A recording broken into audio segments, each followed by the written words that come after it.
Well. Yeah, that is super neat. There's so much cool stuff to talk about in that one. Yeah. Do you know the like vocal sample? Do you know what that's from? I honestly can't say. Yeah, I'm really not sure where he pulled that from. Probably like a testimonial kind of something like that. That's what I'm curious about. If it's like from a documentary or some sort of thing like that I could find somewhere, because it sounds interesting. Yeah, I mean, honestly, it might very well be like in the description on SoundCloud or something like that. It could be. I didn't do my due diligence to look deeply into that part of it, I guess. But we'll find out, I guess. Yeah. But yeah, I really thought there's a lot of elements that are kind of contributing to that whole idea of the near-death experience, like those dissonant synth, like freaky notes that kind of come in, that they honestly reminded me of like Luigi's Mansion almost. Oh, 100%. Of, like a ghost though element, and it's like about this near-death experience and crossing over to the other side and stuff like that. So it's definitely lending itself to that vision, I think. For sure. So I thought that was really cool. But his sound design, just with the bass and the LFOs and everything like that, are wild and very crispy. But I also love how it goes all over the place and goes into that drum and bass portion for a little bit, and then just the way he just slams the guitar over that too. It's unlike anything that I've ever heard before. No, Very cool. I absolutely love the heavy, like, chuggy guitar riff with the other electronic elements. I think that's really cool. That's being done a lot in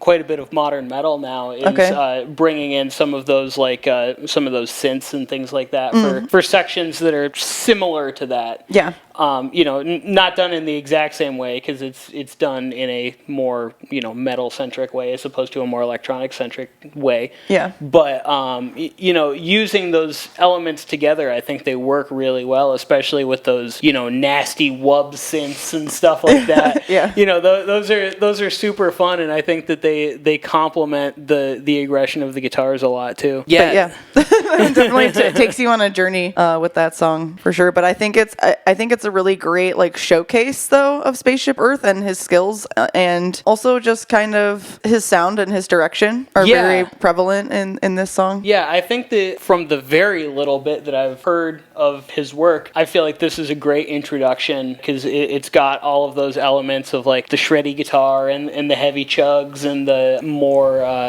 breakbeat type of stuff a little bit, and all of those elements, which I think again work really well together to make a very unique sound. Yeah. And the use of like the pitch bends and those notes not quite being on key and being like a little bit out of tune and dissonant for the song about like a near-death experience, I think is really neat. I think it's really cool to me when you hear instrumental music that tells a story and you can follow it. Yeah. You know what I mean? Yeah. Because I don't know. I feel like it's not easy, but easier to write an instrumental song about a mood. But when you're telling an entire story that's got like almost plot points. Yeah. And you can feel that in the music. I think that's awesome. Yeah, and it's not easy to do. No. Like, at all. So, yeah, mega prop points to Spaceship Earth for that. We'll definitely be